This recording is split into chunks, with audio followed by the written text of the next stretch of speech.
Você foi inteligente e permaneceu assistindo o programa Café com Direito e vai aprender mais sobre a nova legislação. É nova. A CLT praticamente com essas mudanças deu uma reformulada. E não é isoladamente só o que aconteceu com as mudanças da CLT, né? Não foi. Como no bloco anterior, nosso convidado, o doutor Luiz Antônio Magalhães, ele vinha já exatamente falando outras alterações que ocorreram durante esse ano que vão impactar diretamente com a reforma trabalhista.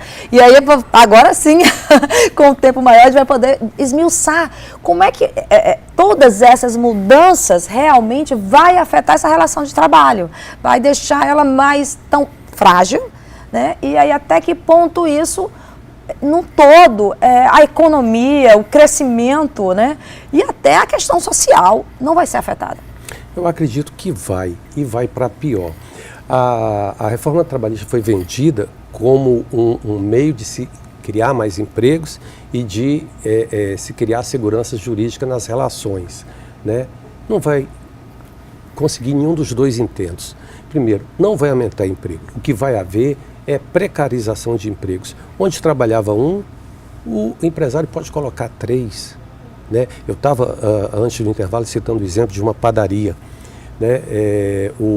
Uma padaria, obviamente, tem um padeiro que tem um salário diferenciado através de norma coletiva. Né? Ele recebe aquele valor acima do salário mínimo estabelecido pelos sindicatos da categoria patronal e obreira.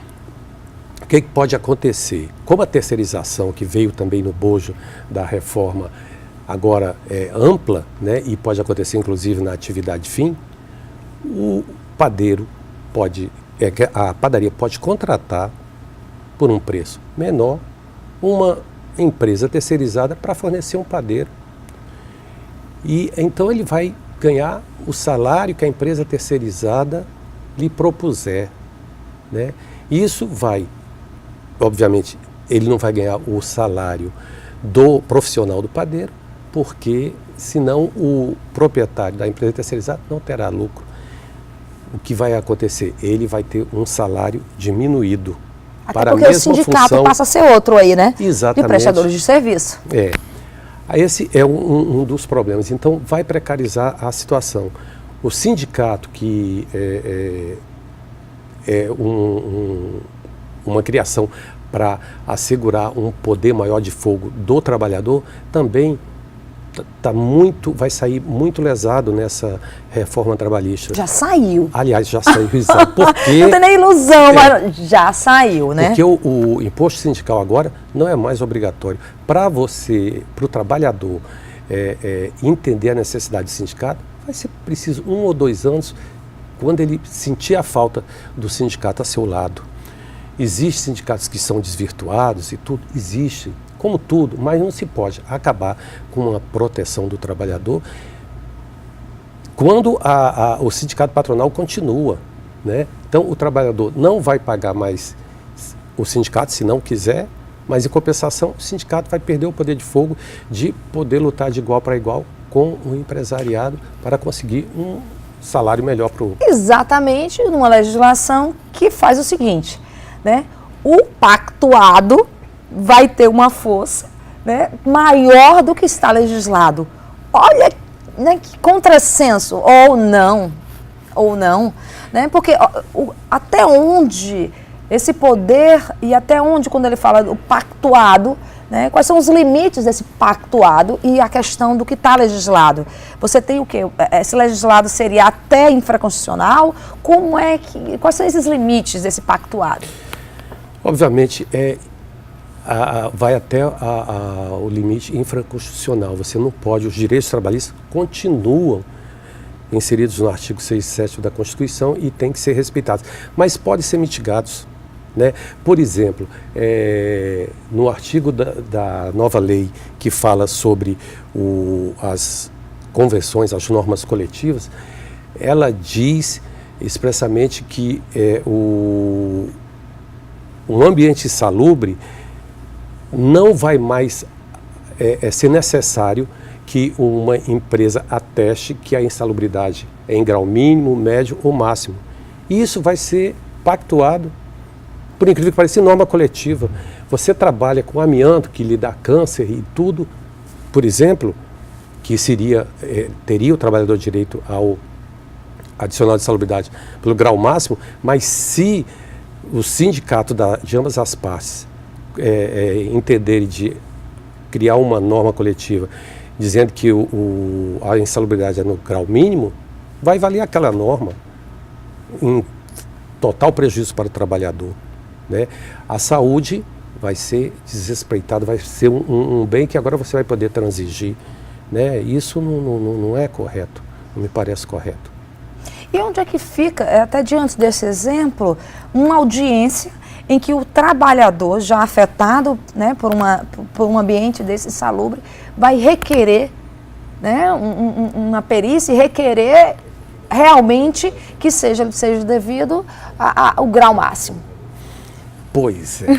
Em primeiro lugar, se valendo o acordado sobre o legislado, ele simplesmente não vai poder pedir. E se pedir, ele vai ser negado porque existe uma norma coletiva que impede, porque já está fixada, né? Agora, deve existir o bom senso e a gente tem que entender que, embora o juiz seja obrigado a respeitar a lei, o juiz tem que dar a dimensão que a lei merece. Pela existência dessa lei que mitiga os direitos trabalhistas, né, a gente ainda tem que pautá-la em relação aos princípios que regem o direito do trabalho. Se houver colidência, se houver enfrentamento entre uma norma, entre o princípio e uma norma da lei, o juiz vai ter que verificar qual dela deve prevalecer.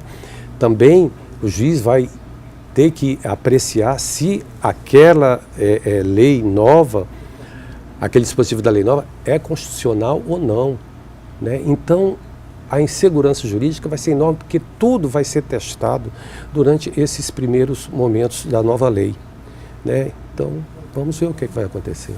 Pois é, porque analisando alguns artigos, por exemplo, você vai ver que o prejuízo vai muito mais além do que uma relação de trabalho.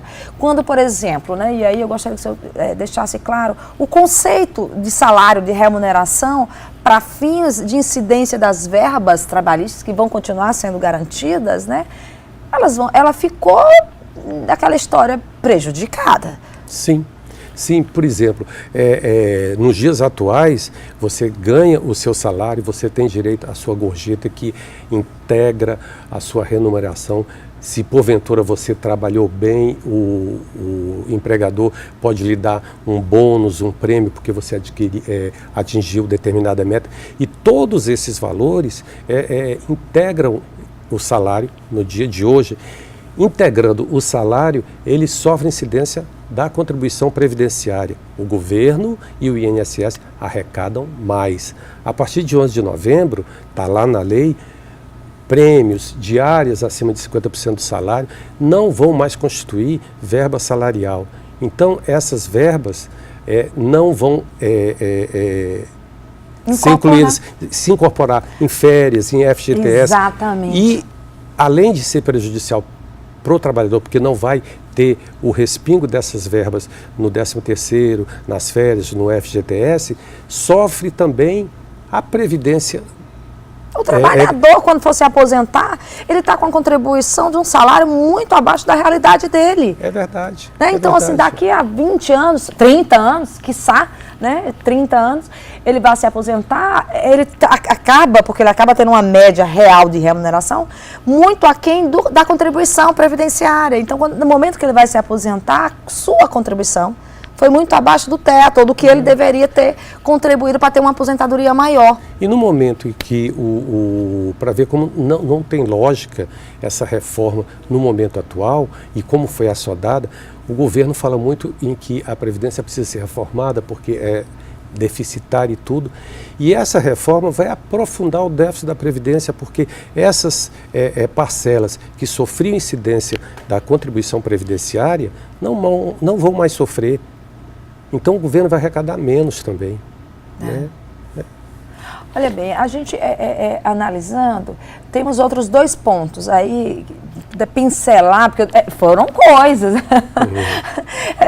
o doutor Luiz aqui fez questão de dizer que tinha uma expectativa de uma alteração simples e apareceu aí artigo de tudo quanto é lado, pipocando de tudo quanto é lado. Como, por exemplo, né, regulando o conceito e quais são os casos na relação do dano moral, que o termo nem utilizado não foi nem dano moral, nessa relação de trabalho. Né? Vai ter essa questão para ser discutida que está lá e como isso ficou? Veja, as novidades e com relação ao dano extrapatrimonial, o chamado dano moral, é que a pessoa jurídica também pode sofrer dano moral. Né? E quanto à sua realização, quanto ao produto, porque quando o dano moral é uma dor experimentada que não tem uma corporificação de salário. Mas óbvio que você sofrendo um dano moral, você vai ter que ser ressarcido de alguma maneira por isso. Então, você vai receber um valor em pecúnia por conta da dor sofrida. E para nossa surpresa, foi tabelado o dano moral, coisa que não existe em nenhum outro ramo do direito. Né? E mesmo dentro do ramo do direito do trabalho, que agora eles estão querendo tabelar, eu acredito que esse artigo não resiste a um exame de constitucionalidade. E vou explicar por quê. Primeiro, você não pode, e o que é o mais importante, não pode mensurar uma dor de uma pessoa pelo salário que ela recebe. Supondo que na construção de uma estrada esteja o mestre de obra, que ganha um salário de, vamos dizer, R$3.000, e um peão que ganha o salário mínimo R$800. Aí vem uma caçamba, passa por cima dos dois, morrem os dois. Né? Então a dor daquelas famílias, né, pela perca do pai, do esposo e tudo, vai ser diversa. O peão que ganha R$880, ele vai ter no máximo, porque uma falta gravíssima da empresa, permitir a ocorrência de um acidente que tire a vida da pessoa, a empresa vai pagar no máximo 50 salários à família do peão.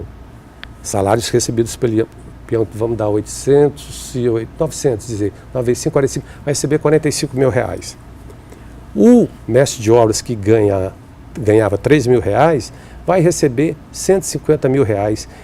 Qual a diferença de dor das duas famílias? A dor é a mesma, eles perderam um ente querido. Não se pode dar um valor para um e dar um valor para outro por conta de um salário. É a vida humana não tem preço. Verdade.